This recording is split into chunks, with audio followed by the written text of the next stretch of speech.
So modern Spongebob has certainly started to reference old Spongebob a lot more recently.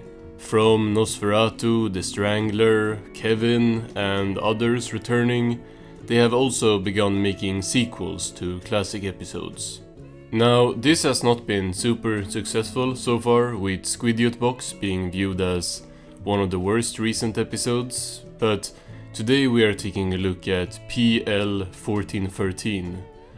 The SP129 sequel, and seeing if it holds up to the greatness of the original. Hey!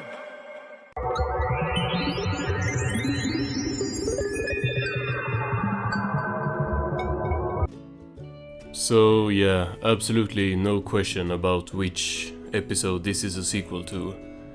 SP129.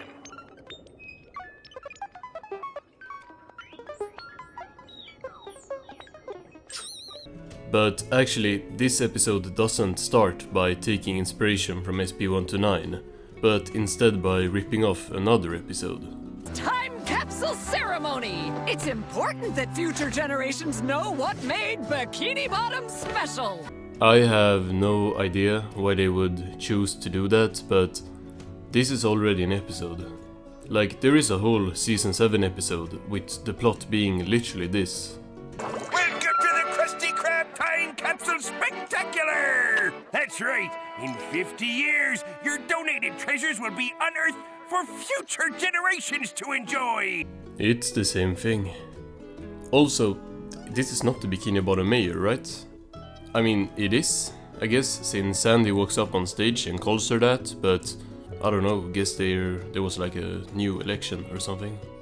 For a very specific amount of time. How much time, Sandy? Oh, I don't know, like 2,000-ish years? That's of course how long Squidward was frozen down for in SP129. I find it funny though how Bird in Time showed Mr. Krabs making a way bigger time capsule by just using... what was it? Was it like tartar sauce, I think? Well, but Mr. Krabs, this should be in a museum for future generations to enjoy. Future generations, huh? But when they rip it off, many years later, Sandy, you know, the scientist, can only make this like tiny little box. Ooh, what a fancy trash can! Squidward plays his clarinet, which pisses off this guy who throws it inside, and then Mr. Krabs decides to put a Krabby Patty in there, and that's when I watched this episode, I knew exactly where this was going, and you probably do too.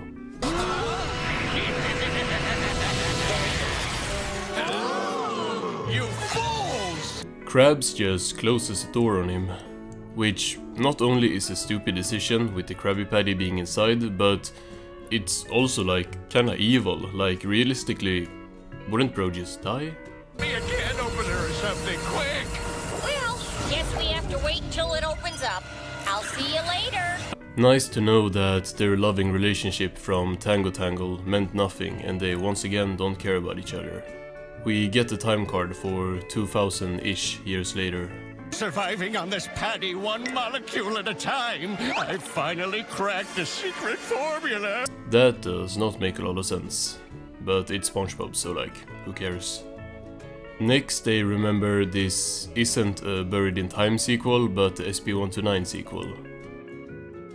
This dump looks less dumpy. The future must be pretty great if everything's made of chrome. But Buried in Time did that as well.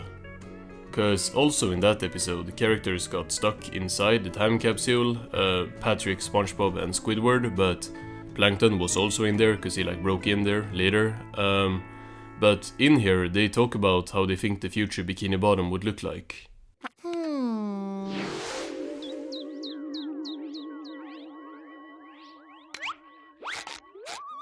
Welcome to the future. To me, it kinda feels like they made the sequel to SP129 without being aware of Buried in Time's existence, cause that kind of is a sequel to SP129. I mean, I can't really blame them for not knowing about Buried in Time since there's like 500 plus episodes now. The chrome bucket. Here, Plankton meets the future version of Karen, who is just an orb. We find out that she's an artist in the future, and these two buy her art, like, straight away. A front door! Never mind. You don't understand, Plankton. Wouldn't that blowtorch have been kind of useful in there? Karen tells him that the whole world is different now and picks him like up to show him. Museum of Squidward? Who would ever go to a museum dedicated to that loser? True. Apparently Squidward's old clarinet recordings became classics after a while, and Karen tells him that, I mean, kind of funnily, his fame only happened the day after he died. That moron was always an idiot, and his stupid soda cup left me sticky for 2,000 years! You had a blowtorch in there, like, stop complaining. Patrick's house turns into the future version of Patrick. Even as a robot, he's an idiot. He spits him out and then turns into a bed to go back to sleep. And next they go to Spongebob's house. I mean, if anything, the chrome looks kinda good. How's it hanging? Thanks for stopping by. You dig? Wow, SpongeBob! Turns out this is just a hologram of SpongeBob, and the actual SpongeBob rolls out. And he starts laughing like crazy, which gives Plankton PTSD.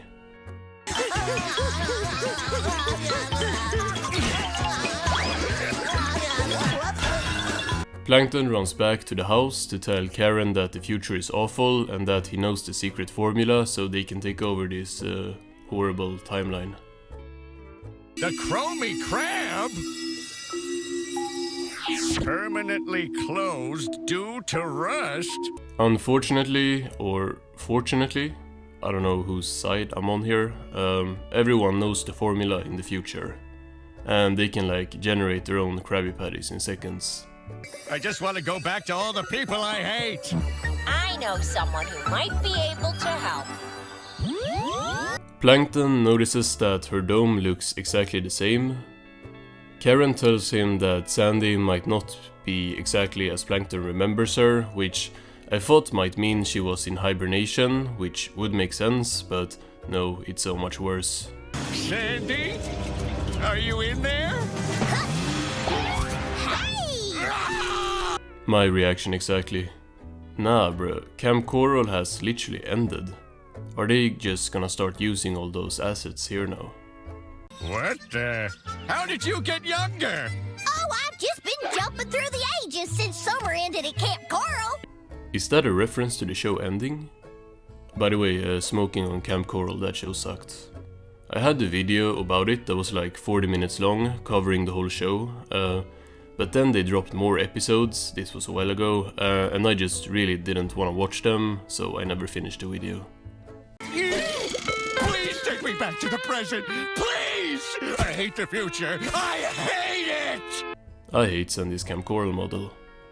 Sandy tells Plankton that she can take him back since her freedom is a reverse time capsule. Away we go!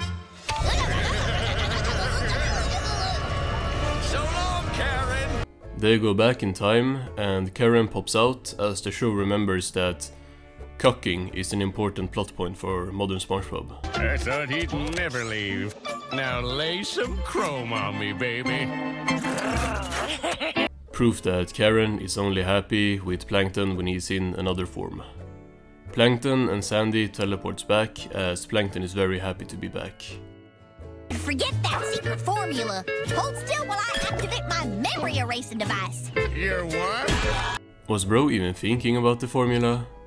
I was about to say, as soon as he found out the formula, he should have just wanted to go home, but I guess that's solved now. How did I get here?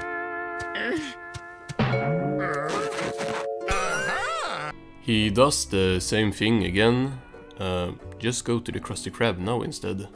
Like, I get that he is repeating it since he has forgotten, but this is the whole Krusty crew, like, being here and not in the restaurant, so go use your blowtorch on the Krusty Krab and just steal the formula or a Krabby Patty or whatever. Krabby Patty! Now's my chance! Not so fast! I'm not even rooting for bro, but like, why is your plan to just rocket in on Krabs cause he's holding a Krabby Patty? There's Krabby Patties everywhere, just kidnap a customer who ordered takeaway or something. Why am I helping him? See you in 2,000-ish years, Plankton. 2,000 years. So that was PL 1413, or PL 1413, I guess. I don't think I'm gonna have much pushback for saying it's not quite as good as SP129, but like, it's barely a sequel to that as much as it's just buried in time. It's crazy that I prefer a season 7 episode, but season 14 has just been ass so far. Now, this episode on its own wasn't ass, but you are just shooting yourself in the foot by titling it this and having the card be so familiar, like the title card. Because I didn't know like kind of anything about this episode going in. I just knew it was gonna be a sequel to SP129, so I was expecting, I don't know, Spongetron and maybe the Alone Dimension, but no, it was just buried in time, but worse. I thought the future Patrick thing here was somewhat interesting, and SpongeBob chasing Plankton and laughing was, I don't know, could have been alright, I guess. But how will this compare to anything in SP129? That episode released almost 25 years ago and is still so iconic that they made the sequel 13 seasons later. But it's buried in time for the first half, and then it's Plankton walking around looking at stuff before traveling back so easily. Like, seriously, he just finds Sandy and she takes him back immediately, no tension whatsoever. Remember in SP129 when Squidward breaks the handle and you just feel his stress? And then when he runs around the Alone Dimension in total panic. I gotta get out of here!